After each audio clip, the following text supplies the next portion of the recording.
There's already an immense amount of anticipation amongst fans for next year's draft class with all the talent that runs deep throughout it, but it's like putting up the Christmas lights before you even celebrated Thanksgiving, as the batch of rookies this season is littered with budding stars. I mean, it's a draft class where you could render the top 2 picks of the draft meaningless and still be looking at about 7 all-star caliber prospects and multiple solid starters and consistent first-string bench contributors. Isn't that exactly what's happened? Markelle Fultz, drafted first overall, disappointed us in 4 games before that shoulder gave out completely and said no more. And then you look at Lonzo Ball, who was selected right after him, who was expected to be the one, if any, that could have held his own against Ben Simmons in the battle for top rookie, and he's massively underperformed. Yet Kuzma, Tatum, Donovan Mitchell, Dennis Smith Jr., De'Aaron Fox, McKinnon, and others have done a lot more than just keep things interesting. They've steered the ship. All of them look like they're on their way to stardom. All of them look like the type of players that could lead their own team in just a couple short seasons. Not that all of them would have to. Case in point, Jayson Tatum. And all the while, guys like Jonathan Isaac, Fultz, and Lonzo watch from the sidelines, in some cases literally, some cases metaphorically, and they await their chance to show out. Fultz is nearing recovery and reintegration into that Sixers lineup. Both him and Lonzo still have so much to prove. With Lonzo, it's going to take at least a year to turn things around, but Markelle, man, when he's healthy, there's going to be a lot for him to show us that we haven't witnessed him do at this level yet. So I'm still very excited for that. But all this talent, Kuzma and Bell, both legit, coming from the late 20s, mid 30s of the draft. All these prospects, and we haven't even mentioned Ben Simmons, who, for the record, is 2.1 points, half a rebound, and less than 3 assists away from averaging a triple-double in his rookie season.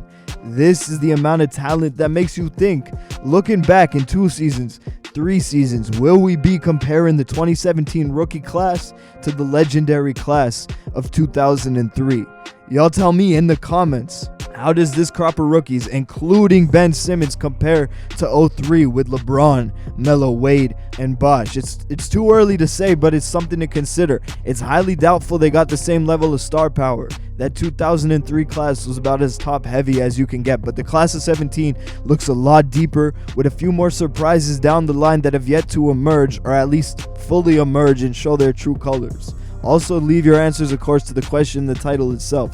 Who do you feel is the best of this draft class? And at this point, you should be looking at Tatum, Kuzma, and Mitchell, if I'm being honest. But hey, if you think someone else has got a greater potential, by all means, you're entitled to that opinion. But before we continue on with the video, I'd like to shout out our sponsor real quick, Sports Cases. Most of you must have seen the pre-roll ads on a few different videos, but at the time, Sport Cases had just launched. And I was browsing through their catalog the other day, and I'm seeing all these fresh new designs that have been released. And I'm telling you, a lot of these look real freaking clean. A couple of my favorites are the new Giannis design. It's called the Greek Freak. There's the Black Mamba 2.0, the Chef 2.0, the Beard 2.0. All of these 2.0 designs look really nice. They got a really nice Paul George OKC one, a real nice new MJ design, a Splash Brothers design. There's way too many that had just been released to show you guys, but you can check them out yourself. Remember, the link is in the description. If you use my discount code,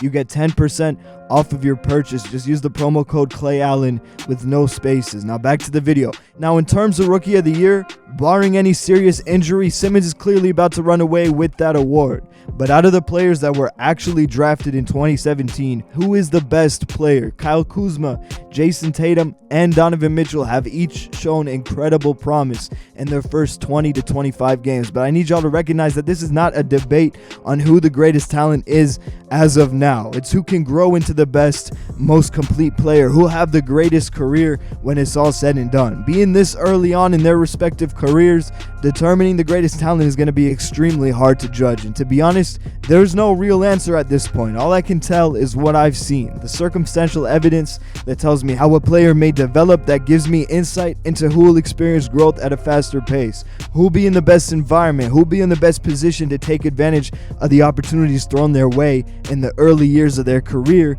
and use them as a platform to catapult into greater success in the future. Is it Tatum on the Boston Celtics? Because, not to get ahead of myself, but they seem about ready to conquer the Eastern Conference for a couple years. Out of all of the top rookies involved, Kuzma's out in LA, Mitchell on an injury-ridden Utah squad dealing with restructuring post-Hayward. And further down the list, Smith Jr.'s in Dallas, Fox is in Sacramento, McKinnon's in Chicago. You don't need me to go on. In terms of a winning culture, Tatum's current situation in Boston's clearly at the forefront. But that being said, which environment's actually more beneficial? Could it be that Mitchell's situation in Utah is actually better? A team with a real need for him to succeed. With Dante Exum and Rodney Hood both out for the season, there's real pressure on him to perform in that backcourt, atop the massive expectation that's already been placed on him. Because people, whether it's fair or not, we're looking at him to fill that hole left by Gordon Hayward. You know, they don't have to spell it out for him. The fans, analysts, the talk on social media, it's there. A 21-year-old rookie who fell to the bottom of the lottery is seen as the chosen one to fill the shoes of a superstar, of one of the greatest 3-and-D wings in the league. That's real pressure. But Mitchell's exhibited this will, this pure will to respond to the pressure and combat them head on. That was a fucking response. Friday night versus New Orleans, that was a response. That was him doing what no one's done since 2011, the first rookie since Blake Griffin to put up 40. The only other active players to do so? Bron, Melo, KD, Steph Curry, and Eric Gordon. Yeah, I got that list from NBA.com, and I'm like, why is Brandon Jennings not there? Didn't he drop like 55 against Golden State his rookie year?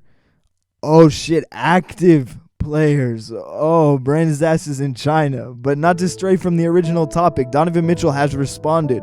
Over the course of the past week, he's upped that shooting percentage to over 52% from the field, and he shot 51.4% from deep on 37 three-point attempts. That's the last 4 games, which he capped off by dropping 41. He's been yamming on everyone through the course of the regular season. He rested his nuts on Lonzo's forehead in the preseason. Lobs, highlight finishes above the rim are all over social media. As a strong, bulky dude, he just soars in the air with such ease, and it sort of reminds me of Zion Williamson in that regard. Though, obviously, Zion's a lot bigger. Donovan at 6'3", there's a lot more quickness, a lot more finesse. And he plays again tonight. By the time this is up, that game will probably be over. But you know what the most important part is? The 40-point performance. Everything he's shown us these last few games, this is no fluke. This is absolutely not a fluke. The word fluke is defined as something with an unlikely chance of occurrence, especially a surprising piece of luck. But I use the term a little more loosely. My definition of the word as a basketball term is a little bit different. It's not necessarily an event involving luck. It's a situation where you have an unfair advantage or multiple slight advantages that together give you the unfair edge, where all these opportunities line up for you that others may have not had. For example, the casual fan will tell you that the best scoring performance last season was Devin Booker's 70, yet you compare that to the efficiency of Klay's 60 at an incredibly low usage rate in just 3 quarters of ball. Not a situation like Devin Booker, who spent the 4th quarter padding stats with the assistance of the entire Phoenix Suns group behind him for it. That's the type of scoring performance that I refer to loosely as a fluke. In a sense that it was false gold, it was only technically the top individual scoring performance of the season. And if you know me, you know I don't care much for the technicals. What else is considered a fluke in my eyes? Like a player that happens to be on a couple different championship teams but hasn't played that big of a role to actually earn all of those rings that he possesses. But now we acknowledge Donovan's place in this conversation, but we can't overlook Kuzma and Tatum. Both are having exceptional seasons in their own right, but we go back to the question of environment. In LA, Kuzma has freedom, opportunity, the ultimate green light. In Boston, Jayson Tatum's got an incredible culture surrounding him. He has plenty of role models to look up to. He's got a great coaching staff, great system. He has the opportunity to grow on a winning team that'll see real playoff action. There's a high chance we'll see him with a jersey draped over him that's got the NBA Finals logo etched into it.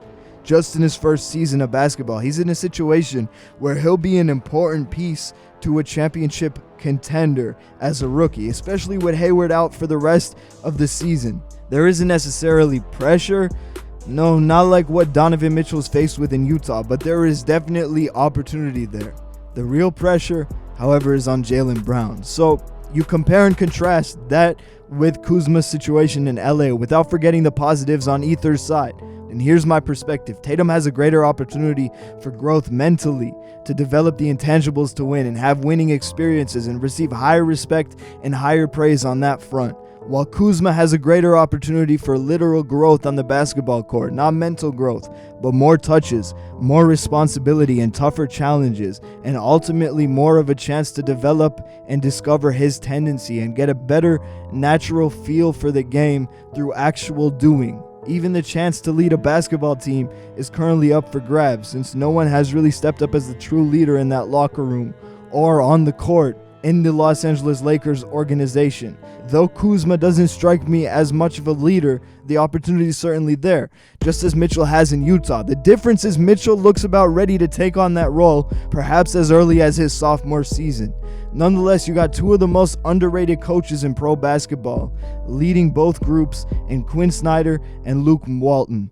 But Mitchell definitely has the greater culture, the greater mentorship around him. Essentially, Mitchell has the opportunities Kuzma's got, and then some, with the spot left behind by Hayward's absence that he's so perfectly suited to take over, and the opening in the rotation with a crippled backcourt in his rookie season. But then at the same time, it's a system with a much stronger culture at this moment, a team dynamic that's a lot closer in the spectrum to Jayson Tatum's Celtics. Not as well coached as Boston, but there's more wisdom in this Jazz group. There's a larger veteran presence. There's great role models and great mentors like Joe Johnson and Joe Ingles.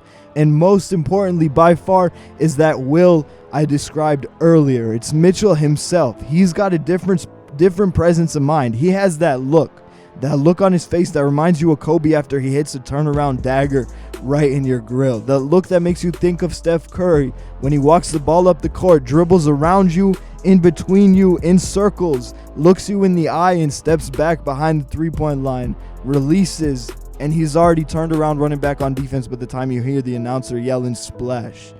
You know, each person who possesses this trait, the look's different. Steph's baby-faced silent assassin look will catch you off guard until you grow accustomed to it, and then you know what's coming. That's when it looks less baby-faced and more assassin-esque. And then that look that used to be cute will strike fear in the opposition from that point on. Or Kobe's demonstrative black mamba, ice-cold look. They all say the same thing. They say, I own this court. I'm going to get to whatever spot I want. I'm going to pull up from any spot of my choice. I'm going to dunk on all three of you from right here. You will not deter me. That's the look I'm talking about. And Donovan Mitchell, I see it in him. He possesses that. Don't get me wrong. There's not much of a lack of confidence at all among the top prospects of this particular draft class. Kuzma's extremely confident. Tatum's poised, calm, and in control. But nobody has that same specific demeanor that I'm talking about here with Donovan Mitchell. And in terms of pure numbers, Kuzma's probably in the lead at this point since he's just filling the stat sheet. 50% from the field, 37.4 from three, which is not bad at all. Per 36, he's at nearly 20 a game, 7.3 boards and 2 assists. He's a complete player, but his defense needs improvement, and ideally, really, he just needs an elite defensive big next to him or a different system altogether. Tatum's looked very impressive defensively compared to the learning curve that I had expected there. He's clearly been the best defender of this group. However, again, what do we say about Kuzma's system? How much can we credit to Tatum and how much to Brad Stevens and the actual system implemented? Don't get me wrong, I think Jayson Tatum's got truly incredible defensive tools, and I think he could really be elite. But you can't tell me that he wouldn't have been faced with a different challenge if he was in Kuzma's place in LA. And I bet you that three-point percentage would be a lot less flashy if he wasn't in Boston either. But I'm not trying to discredit him, man. Over 50% from the field, near 50 from the arc. That's incredible. Those are incredible shooting numbers. I absolutely did not expect him to be putting up right out of college. But back to defense, him and Mitchell have the greatest defensive potential. Of course, for Donovan, what he lacks is simply size. It's the reason that he fell to 13. It's the reason Denver gave him away for Trey Lyles to move down on draft night. He doesn't have great enough point guard skills to be much of a combo. Really, he's a wing in a one guard's body. But he has all the hustle, grit, and heart to make you forget all that. So here's my verdict. Tatum will step up to the task. become perhaps the third option and a true star of this Celtics team going forward. Kuzma, I believe, has the least room for growth. I think what he's doing now is about where he'll be for the rest of his career, plus or minus a couple of points, a couple of boards, which is not a bad thing by any means. He could already be putting up about 20 points a game as one of the team's leading scorers, and I think he could average 15 and 8 on a winning team with a complementary role with guys ahead of him in the future. He can score in bunches, he's efficient, he'd be a great sixth man even, an energy plug to destroy opposing second units. But man, let me tell you, Donovan Mitchell comes out the gates in a slump shooting the basketball, struggles to get acclimated, to take on the responsibilities, the heavy load he's expected to carry, which grew every day with another teammate going down with injury. But you saw flashes of what he's capable of doing once he gets settled in and gets into the rhythm. And this past week, after shooting 38% to start the year, he's completely flipped the script at 52% and over 51% from the three-point line. All the success culminates in this massive 41-point performance, and this is what tells me this dude is capable of big things. It shows you just how quickly he can improve a whole new level to his game. He's already exhibited this amount of growth in just under 25 games. Imagine what he could be doing 2 seasons from now. And that's why I believe he'll have the greatest individual career. Tatum may see more team success, especially early on in his career, obviously beginning on a winning organization and a championship contender. And I'll believe he'll have great individual success as well. And there are many players who have solid careers who'll be at the all-star level. Kuzma, McKinnon, Jordan Bell, De'Aaron Fox, Dennis Smith Jr., Jonathan Isaac. I think they could all be at the all-star level. But Donovan Mitchell's my pick to be looked back on as the best player in the draft. The dude that should have gone number 1 yet somehow fell to 13. That Denver will regret trading, just as Indiana did Kawhi in 2011 when he slipped to the 15th pick. And with regards to that, in all honesty, I think Utah's up there with San Antonio and Golden State in terms of their scouting department. They've been finding consistent talent there, multiple draft steals.